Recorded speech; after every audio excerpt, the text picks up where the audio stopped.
2/3 majority आपके पास नहीं है अमित शाह जी। जितनी लाठी आपने बरसाया किसानों के ऊपर, मजदूरों के ऊपर, उसका जवाब दे दिया गया है। 2/3 मेजोरिटी आपके पास नहीं है। वन नेशन वन इलेक्शन जाति व्यवस्था में कौन लोग पीछे चले गए? इस व्यवस्था का सेंसस नहीं हो रहा है। जमीन किसके पास कितना है, सरकारी नौकरी किसके पास कितना है, इनकम किसके पास कितना है, पक्का घर किसको मिलता है, कौन सा मोहल्ला है जिसमें पक्की सड़कें जाती है, इसका सेंसस नहीं होगा। क्या सेंसस होगा? कौन से उपासना गृह के नीचे क्या था? इतिहास खंगालने देखिएगा, जाइएगा तो मंदिर नहीं बचेगा, मस्जिद नहीं बचेगा। लोगों ने संविधान पे चर्चा किया और मन की बात निकल गई। तो अमित शाह जी हमको ये सुनाई पड़ा जिस दिन उनके मन से, मुंह से मन की बात निकली, उस दिन अमित शाह जी बड़े डरे हुए थे। पार्लियामेंट के अंदर दरवाजा बंद करके ऐसे गृह मंत्री को जो खुल करके उस संविधान का अपमान कर रहा है, जिसकी शपथ लेकर वो मंत्री बने हैं, उनको मंत्रिमंडल, मोदी साहब से इसीलिए तो कह रहे हैं ना कि बर्खास्त करो उनको, ताकि वो इस तरह नाम ले भगवान का और पहुंचे जहां उनको पहुंचना है।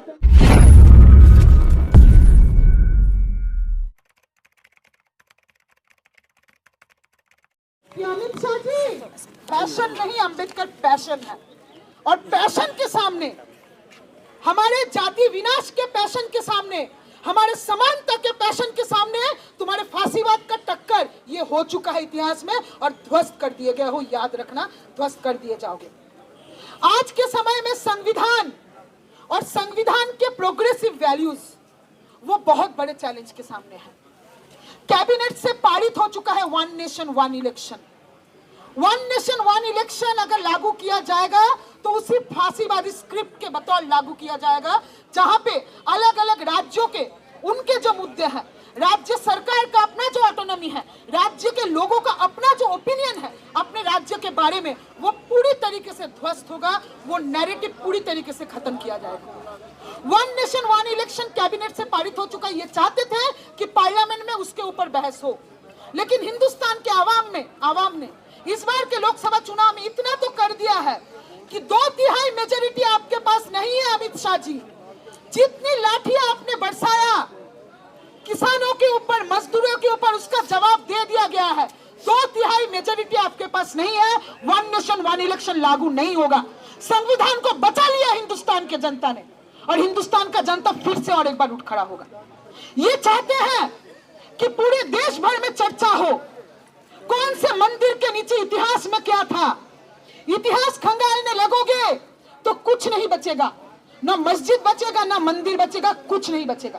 प्लेसेस ऑफ वर्शिप एक्ट 1991 बहुत स्पष्ट शब्दों में कहता है, 15 अगस्त 1947 के दिन, उस दिन जिस जगह का जो धर्म था, जिस धर्म का उपासना होता है, उसके साथ छेड़खानी नहीं होगी।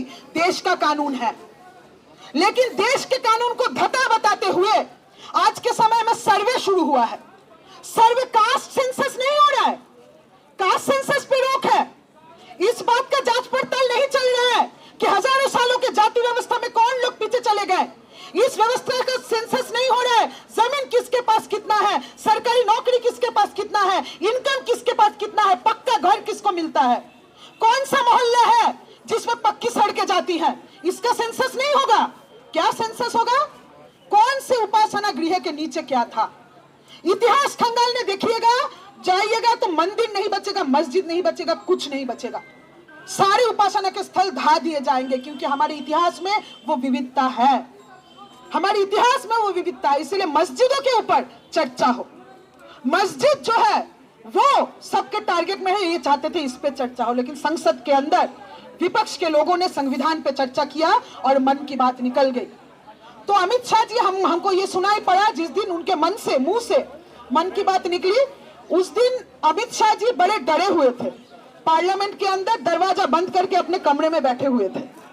तो डरिए, डरिए, आवाम से डरिए, हमारे इतिहास से डरिए, हमारे संविधान से डरिए, अंबेडकर से डरिए, भगत सिंह से डरिए, लाल झंडे से डरिए, क्योंकि डरने का आपको जरूरत है। और अमित शाह जी, इसका हिसाब लिया जाएगा, सब याद रखा जाएगा।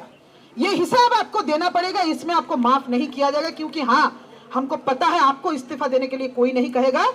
गुंडों के जैसा आपके पार्लियामेंटेरियंस जब पार्लियामेंट के कटघरे पे खड़े थे, दरवाजे पे खड़े थे, विपक्षी नेताओं के साथ हाथापाई किया गया और केस दर्ज करवाया गया राहुल गांधी के ऊपर, जैसे कि अंबेडकर का अपमान अमित शाह ने नहीं किया, किसी और ने किया। बहस चला दिया गया कि राहुल गांधी और विपक्ष के लोगों ने मारपीट किया है, तो बहस वहां नहीं चलेगा।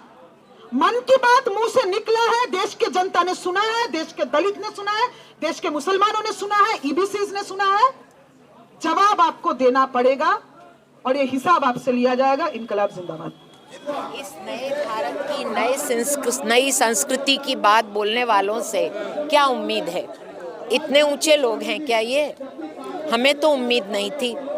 हम तो जानते हैं कि ये सोचे कि ये डॉक्टर अंबेडकर का अपमान करेंगे और ये दिखा देंगे देश को कि लो भाई अब हम धड़ल्ले से इस संविधान को नेस्तो नाबूद करना चाहते हैं।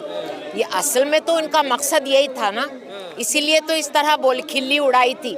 लेकिन वो ये भूल गए हैं कि वो बाबा साहेब अम्बेडकर, वो डॉक्टर अम्बेडकर जो हमारे संविधान के चीफ आर्किटेक्ट थे, उनको ये अपमान उनका नहीं कर सकते।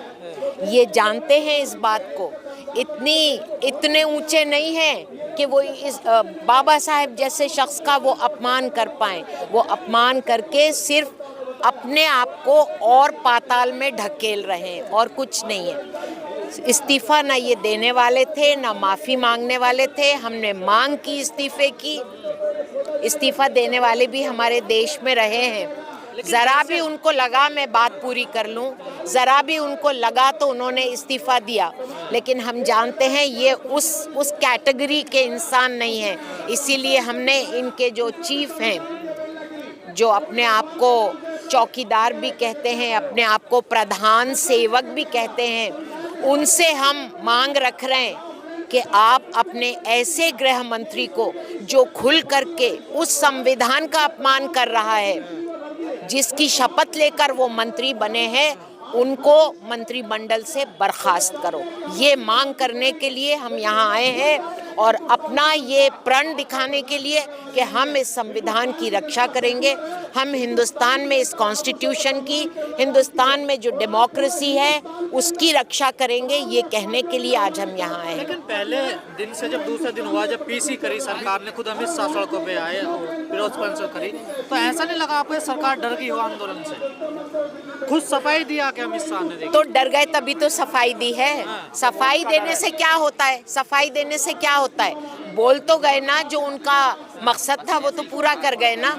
तो अब हमारी तो मांग यही है कि अब आप जाइए, हो गया आपका। जानबूझकर बोला उन्होंने? हमें तो यही लग रहा है। क्या हमें आपको लगता होगा ज़बान फिसली, हम नहीं मानते। हम मानते हैं कि संविधान का ये अपमान किए चले जा रहे हैं। संविधान को ना मानना भी तो संविधान का अपमान करना ही होता है। तो ये अपमान किए जा रहे हैं। अब धड़ल्ले से बोल दिया, अब और क्या है? तो आपको लगता है ज़बान फिसली है? आपको क्या लगता है ज़बान फिसली? की चिंता कर रहे हैं ना, उनको स्वर्ग भेजना चाह रहे हैं वो, कि स्वर्ग चले जाते हैं अगर भगवान का नाम लेते हैं। वो तो भाई वो ले लेना उस तरह भगवान का नाम। राम मंदिर तो बना दिया है, जाओ ना जपो वहाँ पे बैठ के, जाओ जपो।